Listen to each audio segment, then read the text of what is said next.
Hello guys, in this video I'm going to show you how to clear search history on the Avenza Maps application.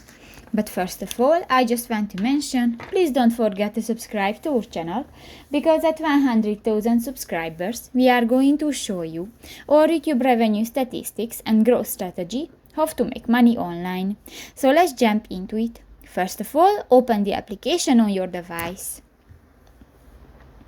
New, click to the three dots at the upper right corner of the screen and click to the Settings button. Go to the Settings section and click to the first option, the General, and you can find the Clear Search History option under the PDF resolution on Import.